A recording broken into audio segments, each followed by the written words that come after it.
me whenever you're ready. All right. Yeah.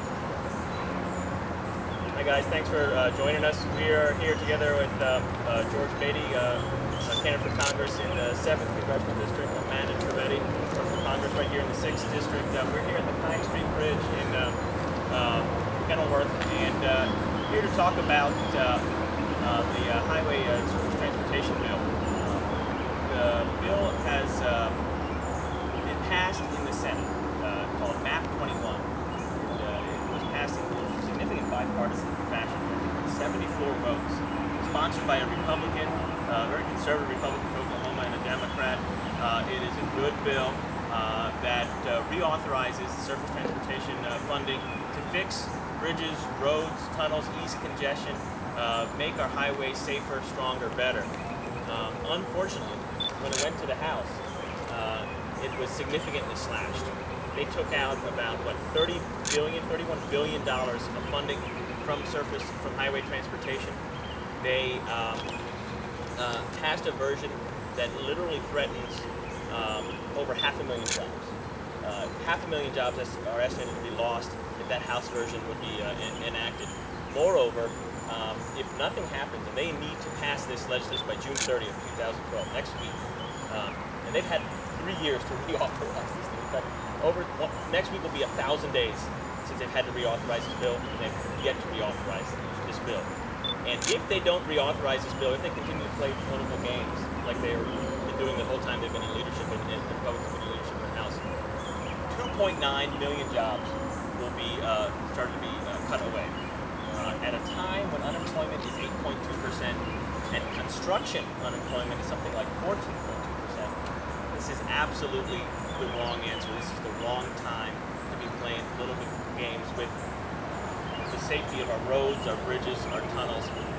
We're here at the Pine Street Bridge in particular because it's so emblematic of what's wrong with these guys down in D.C., what's wrong with the system. This bridge serves a major artery, connects 422 with Pottstown and Kenilworth. It's been closed for the foreseeable future since December of 2010. December of 2010, this bridge has been closed. Look, it was not just deemed structurally deficient, it was deemed so deficient that they don't think it's even safe for anybody to drive across it. This is important, especially in Pennsylvania. You know, Pennsylvania ranks #1 in structurally deficient bridges in America. Nearly 25% of all the bridges in Pennsylvania are structurally deficient. But the Pine Street Bridge is so bad that they don't want any traffic on it at all. And look, I'm the father of a young daughter, and I want to make sure that when school season starts again, when we're trying to go to the shore in the summer, go on vacation, that where I'm driving is safe. God forbid we have a disaster like they had in Minneapolis. And it shouldn't take that kind of disaster to take action. This bill that the Senate passed makes sense. It makes sense economically, it makes sense for safety purposes, and it makes sense for promoting economic growth. This is not just an immediate injection of jobs and growth in this economy, but it's a long-term thing. Look, if you have less traffic, less congestion, better roads, better bridges, it's going to help towns like Pottstown, it's going to help towns like Reading, and increase commerce in Philadelphia and everywhere in between. That's what we need, especially in this region. If anybody's taking 422 and try to get to Philly in the morning from here, you know what a mess this area is. And to shut down a key bridge because Washington politicians want to play political games is not the wrong answer. That's not something George and I stand for. Manan, I couldn't have said it better than Manan. I mean, we agree totally. We're here to raise our voices against this destructive political gamesmanship that's going on in Washington. I mean, remember, Republicans in the Senate, Democrats in the Senate got together for the good of America, and they passed a law that helps all Americans, that infuses over 500,000 jobs back into our economy, which will have a ripple effect throughout the whole country. It's good for infrastructure, it's good for America, it's good for our safety, and the Republicans and the Democrats in the Senate got it. They got together for the good of everyone. Unfortunately, our congressmen here in this region, Congressman Meehan, Congressman Gerlach, Congressman Pitts, and so on, the Republicans in our region have decided to play political games with America's economy, America's safety, and America's future. Manan and I are running as Democratic candidates, but make no mistake, we are Americans first. We put America first, not a political party. And I think that's what needs to happen this year in 2012, in these elections. We need to stop looking at labels, because labels don't equate to leadership. Leadership would step forward, do the right thing, and come together with compromise for the good of the American people. Not the good of the Republican Party or the good of the Democratic Party, but the good of Americans. Like Manan and I are Americans first. So I think it's really important for people to take a hard look at this and realize that this gamesmanship isn't just inside politics. It affects you and your families and your relatives and your friends and your communities every single day. And we can't tolerate this anymore. I'm proud to stand here and highlight this debacle of American politics that we have to deal with. And I hope that after November, Manan and I together will go down to Washington and help fix this problem with common sense, across the aisle compromise, and reasonable approaches to issues so that the solutions can work for all of America. Great. I agree more to this. Very well put. Any questions? In addition to the highways and bridges, the Schuylkill Valley Metro Light Rail is still on hold. Well, I think that's a great point, John. Mass transit, okay, in our district, which is, you know, it spans 5 counties, Delaware County, Montgomery County, Chester County, Berks County, Lancaster County. We have an awful lot of public transit, not just the line you mentioned, but where I live in Radnor Township, Delaware County. Delaware County is loaded with SEPTA, regional transit lines, bus lines. Yeah. This bill would strip funding for public transit. That hits home for people that can least afford it. I mean, if you own a car, you can skip this bridge and go another way and waste some gas. That's wrong too. But when you are reliant upon public transportation and those routes are taken away because of political games, that hits home. We can't allow this to happen. Yeah, I mean, I can't get to Philadelphia from Reading without driving. Right, right. Look, this is a great, this line, the Schuylkill Valley Metro Transit line, was promised when Jim Gerlach was first elected in 2002. He promised it. Yet 5 terms in office, has done nothing for it, and now he's working to make it actually worse to get around Reading, to go to Pottstown, to get to Philadelphia. That line makes sense. Look at Delaware County.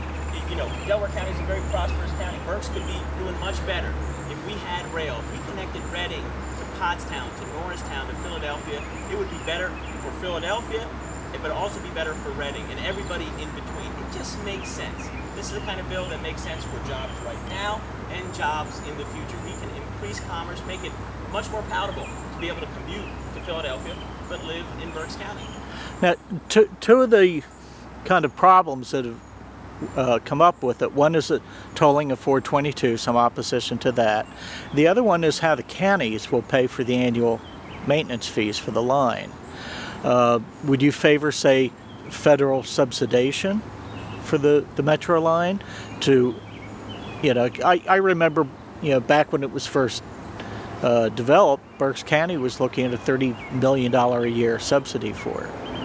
I think we have, Manan and I share Berks County. I have some Berks County in our district, and Manan has a lot of it as well. And he lives in Berks County. I think what we're looking at, obviously, we need to get our house in order financially. We need to get the deficit under control. But to do that, there's more than one way to do that. And if you do it with proper, targeted infrastructure revitalization projects like this, you create jobs, those jobs ripple out more jobs, the economy grows, the deficit goes down. That's a positive way of deficit reduction. Or you can go the other way and cut, which will lead to more shrinkage, more recession, and more pain for everyday Americans. And look, let's remember, this is not a tax and spending, you know, Democratic bill. This is a bill that is significant bipartisan support in the Senate. James Inhofe, nobody's liberal politician, is the co-sponsor of this bill. This is not a spending bill. This is a bill that makes sense. It's common sense America to build, rebuild our roads and bridges, our tunnels, to make sure things are safe. The Senate, like you said, put America first, came together and said this makes sense. The House and their extremist Tea Party guys like Pat Meehan and Jim Gerlach want to obstruct. They want to just say no instead of doing things that are going to help our communities grow on a variety of ways. I think that, you know, a clear example of what's at work here are statements that the Republicans and the House of Representatives have made. And they said they'll do whatever it takes to bring President Obama down and to keep control of the House. So what they're doing is saying to the American people, we're willing to bring America down in order to help bring Obama down. And that is un-American. It's something that we've not seen. We haven't seen it this baldly outrageous in the past. There's always some politics and things, but there's compromise and willingness to do what's right for America. And we're not having that here. And I think the people need to speak out in November for both Manan and myself, and to send a message to those in the House now that we're not going to tolerate this anymore. Well, both of the incumbents you're running against, Jim Gerlach, Pat Manan, and you include Joe Pitts in there, have voted pretty much a straight Tea Party line for the last 2 years. And, you know, how do you see that as enabling that gridlock in the House? My view on this thing is Pat Manan just got elected for the first time in November 2010. He was sworn in last year. Just last year, January, he was sworn in. And he had to make a decision when he went down to Washington. Am I going to represent the interests of the people in the 7th District and have a moderate voice in Congress, reach out to Democrats and Republicans and do the right thing? Or do I want to get cushier office and better committee assignments? And do I want to go along with the far extreme right of my party so I can move up politically? I think it's clear that Pat Manan has taken that choice. And Manan has a similar situation in his district with Jim Gerlach. It's time for a change in both of these districts. Yeah, you know, Jim Gerlach has signed this pledge, Grover Norquist's pledge to not raise any kind of tax ever at any time. And it just goes to show you that he's more responsive to Grover Norquist than he is to people in his district, and that's wrong. For anyone to sign a pledge like that is irresponsible, and you're not even living up to your oath of office. Your oath of office is to defend, obey, and protect the Constitution, and that means you need to make decisions, hard decisions, and any other kind of decision for the good of America. And you can't say 2 years up front, I will never do X or I will never do Y, because you don't know what's going to happen. So for him to sign that pledge was a wildly irresponsible thing to do. And it's an un-American thing to do. I'm very disappointed in my congressman. To segue a bit to the reapportionment situation, George, your district is probably the worst drawn district in the state, goes through parts of 5 different counties. Manan, you were drawn out of the 6th district. What's each of your opinions on the redrawn congressional districts? Maybe since my district is the craziest in the state and one of the top 5 in the whole country, I can respond to it. And I think that the way they drew this district, as I see it, is an act of desperation. What's happening in America generally, and especially in the Philadelphia suburbs, western suburbs of Philadelphia, there are not enough Republicans left to elect people to Congress. And when I say Republicans, I'm not talking about my friends and neighbors who belong to the party that John Heinz belonged to.